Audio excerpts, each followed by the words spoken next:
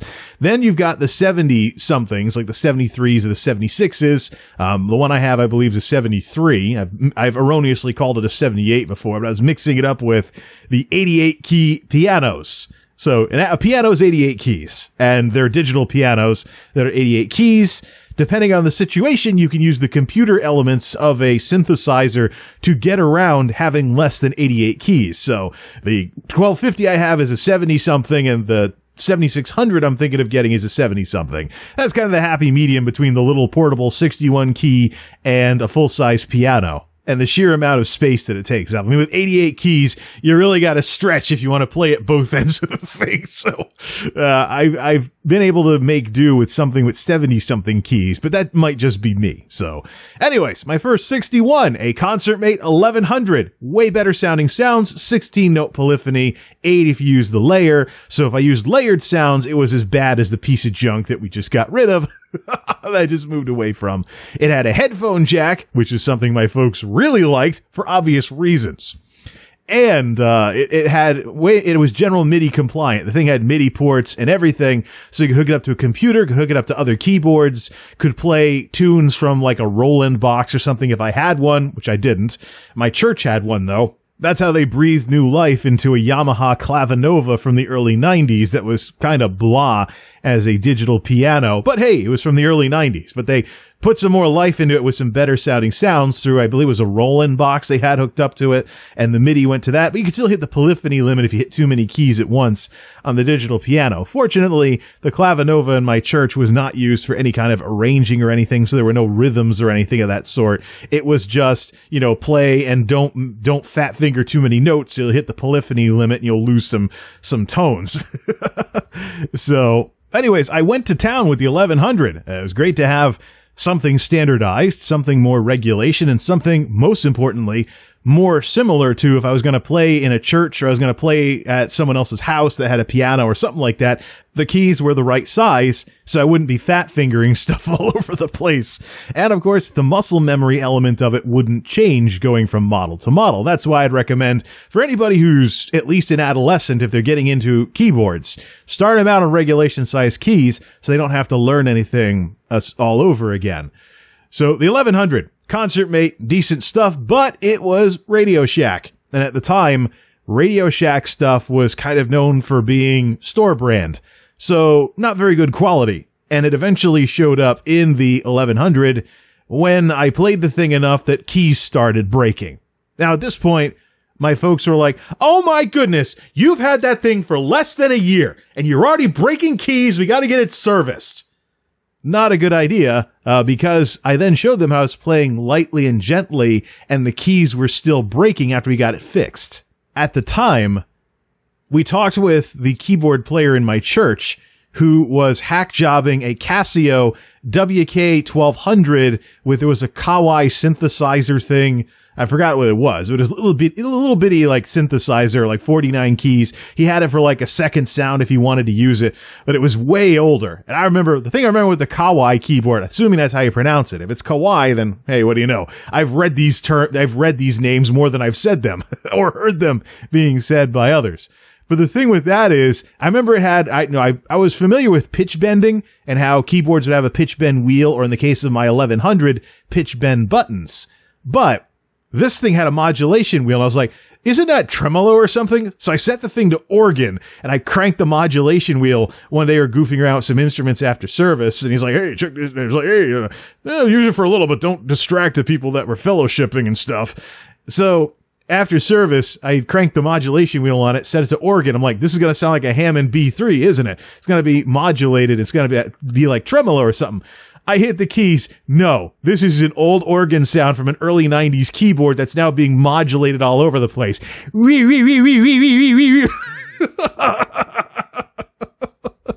I'm like, oh, goodness. Of course, nowadays I know that modulation is a lot more useful. That was funny, though. It was literally like if someone tried to pitch bend a pipe organ. I'm serious. None of the electronic organ stuff from the 60s and 70s were anywhere close to that. This was just bad. Think like some cathedral somewhere if there was a pitch bender for a giant pipe organ turned into an early 90s synthesizer. I'm like, as you can tell, all these years later, I still laugh about it. But the reason why I bring up this keyboard guy is because he's the one that told my dad. He said, "Look, what I have here is a cheap Casio, and it looks like a cheap chunk of plastic. It is a cheap chunk of plastic. The keys make all kinds of noise when you play them, just like your Radio Shack one does. But the quality is way higher, even though it's a cheap brand, because it's not some store brand somewhere. Get your son something that's a real brand, and you won't have these issues." This was during 1998. I, of course, got the keyboard in Christmas 97, I believe. Yeah, it had to have been Christmas 97, because it was summer of 97 when folks got me the 575. So, Christmas of 1998 rolls around, and I believe I had a picture of this in a previous discussion about this thing. Casio WK-1250, slightly updated version of the one the church guy had.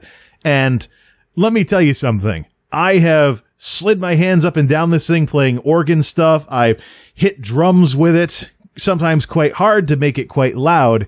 And 20 plus years, no broken keys, despite it being similar in appearance to what I am. I'm reaching over to play a few notes now, if you can hear it in the background. But 20 plus years, 0 broken keys on a cheap chunk of plastic Casio that didn't look anywhere near as good as something like a Roland or a Yamaha or something. This thing was a budget keyboard back in its day. It was an arranger keyboard, so it was bigger than the 61s they had at the time. But it was as a 73, it's bigger than the 61s. But even though it was a budget, we're packing a lot of features in at a budget price. Even though it was something like that, all these years later, no broken keys. What is going out are some of the buttons. A little too much dust, wearing away of the conductive stuff on the bottom. I know how to fix those, but I have to take the darn thing apart and get at the buttons. See what's wearing that thing. I've already had it repaired once already. Kind of ironic that I had all that problems with Radio Shack keyboards, and then we took the thing to Radio Shack when the power plug broke. And this is before the internet became what it is. So we were like, oh, great. How much is the replacement power supply going to cost? How much is the repair going to cost? We send it to Casio. So what we did was we actually had the local Radio Shack mod the keyboard so it now has a standard DC power connector and not the proprietary Casio one. So the conductor in the middle is actually thicker.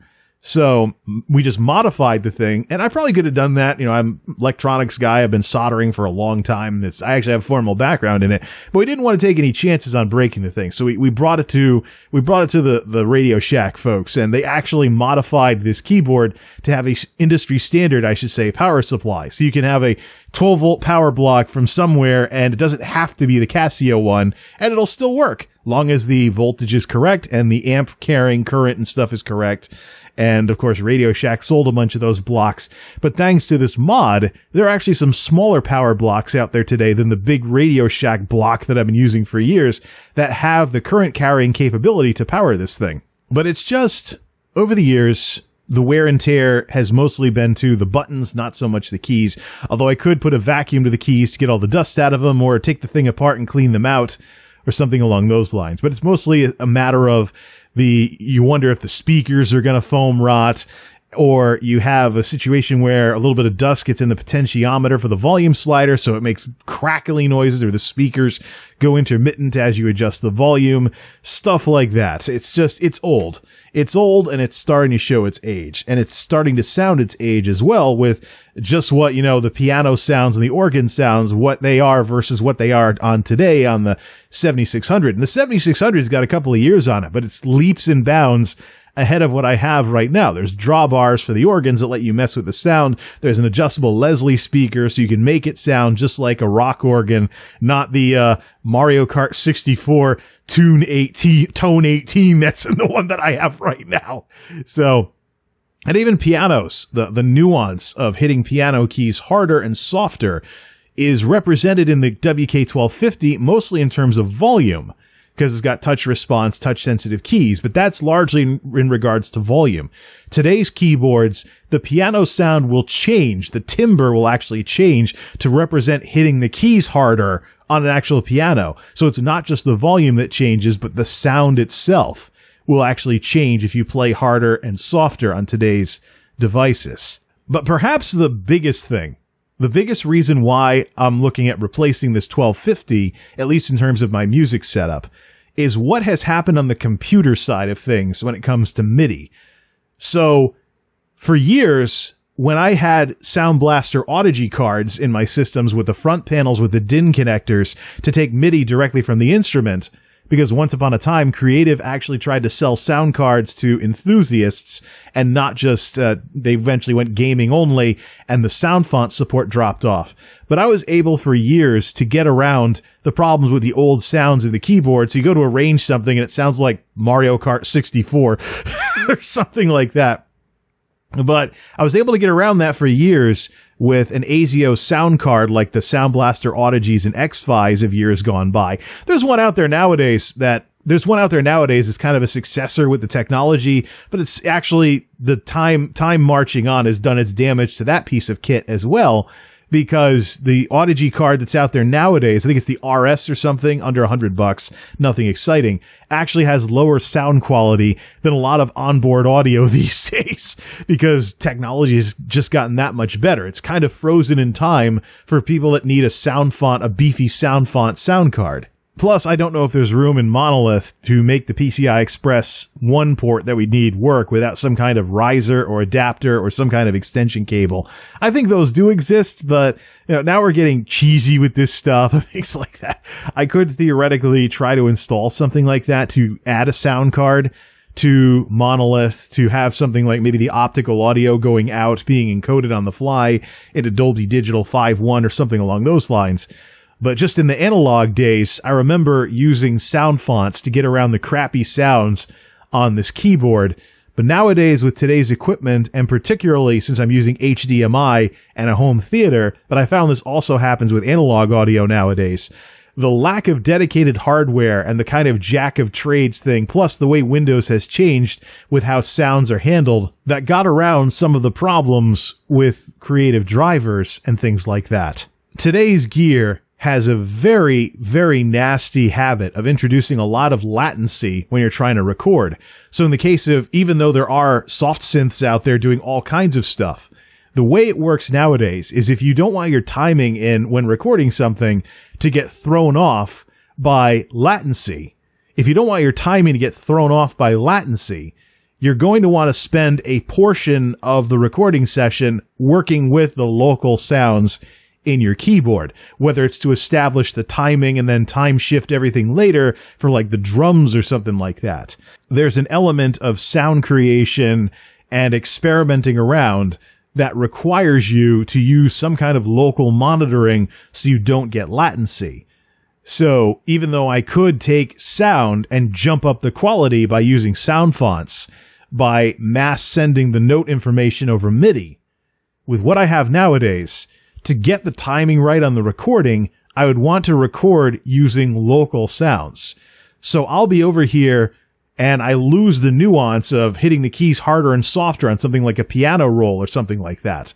But I'd be over here starting out with Nintendo 64 era sounds on the 1250 and then moving them over to something way better through sound fonts, when a way to perhaps experiment and be more creative, more upfront, would be to just have better sounds to begin with, like what exists on something like the WK-7600. That's the dilemma that I face. And even though I have a Roland UM1 Mark II, which brought down the latency that the MIDI dongle introduces to the system, it's the computer side of things, and particularly having a good sound system through a home theater in a box, that is the issue here. Especially when you're talking about latency in a home theater being introduced on purpose to make up for how slow things are when you display something on a TV with lots of visual effects. You run the risk of AV desync if you don't keep like 40 milliseconds of delay on a home theater box because TVs are pretty slow at drawing screens.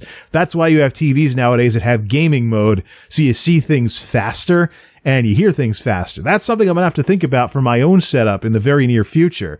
If I want to play things like first-person shooters and not constantly be getting mowed down by everybody, because by the time I see and react to it on my computer, somebody else with a faster drawing system was able to snipe me or something. So, lots of things to think about. Time marches on, and eventually you have to come to grips with the fact that your gear is approaching obsolescence, though you've done everything you can to make it last as long as possible. In the case of course, the arrangement functions on the 1250, the lack of polyphony means I can't do anything all that complicated. So if I don't want to risk dropping notes and stuff, I'm going to want to export the data and do everything on the computer side anyways, where there's a lot more CPU, a lot more RAM, and a lot more oomph in terms of how everything works. You can adjust the buffers, things along those lines to get it all to line up. And that's really where home music production has gone, as I've played catch-up with some of this stuff and watched a few tutorial videos on how to work with stuff like, for example, Cakewalk. It's now known as Cakewalk by BandLab, and there's an account-based thing or something like that, but there's all these nice programs out there that can run on all kinds of hardware. And one of the big eye-openers when I thought about music and getting back into it is when I saw the masterclass ad going around YouTube with Deadmau5, the EDM guy. And he jokes about how some kid can make a dance hit on their laptop because the technology has matured enough that there's all kinds of good effects out there that will run on very low-end hardware and allow somebody to make something that has a chance of becoming popular without really needing a lot of gear or even a studio or record label to do so.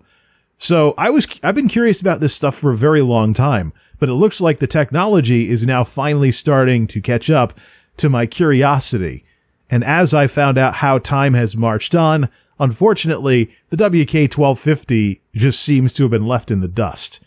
The future of this keyboard is I'd like to restore it, and I'd like to keep it around kind of as, nostalgia or something. I mean, I have grown attached to some of these old mid-90s sounds, because I played this thing in college, I played this thing in churches, played it in high school, played it at altar calls with some smaller churches I was involved with. I brought the thing back and forth to all kinds of places in a padded gig bag. At one point I made very creative use of the accompaniment feature on this thing in order to make up for the church that I was involved with was a very, very small one, and all they had in their praise band was a drummer. So if you can imagine a cappella with just someone banging away on drums in a service, basically that's what it was. And so I brought in the keyboard, could play chords to stuff that we could sing over, and also have it seem like there was a bassist with the full range chord feature as well. If I turned off all the accompaniment and picked the right bass, then the bass would follow whatever chords I was playing as we sang our worship songs in the service. So we go back quite a ways, myself and this keyboard, and there's some others out there. I've seen some videos from YouTubers who are actually keyboard collectors who collect gear from all kinds of time periods, and they can play all kinds of retro music with the original sound patches and everything because they actually have the gear that they take care of.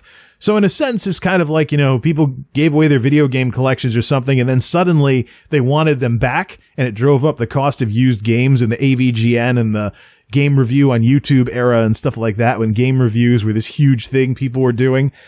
But at the same time, I don't want that sort of thing to happen with this instrument. I know there's also people out there playing old instruments because it's all they have, or they just happen to come across it or something like that, and something is better than nothing. But in today's world, I think a 7600 is probably the way to go in terms of the features that I can imagine myself using without it being incredibly expensive. And some of the sound that some of the DSP and other effects that exist in these newer devices can produce bone stock without having to use things like VSTs and sound fonts.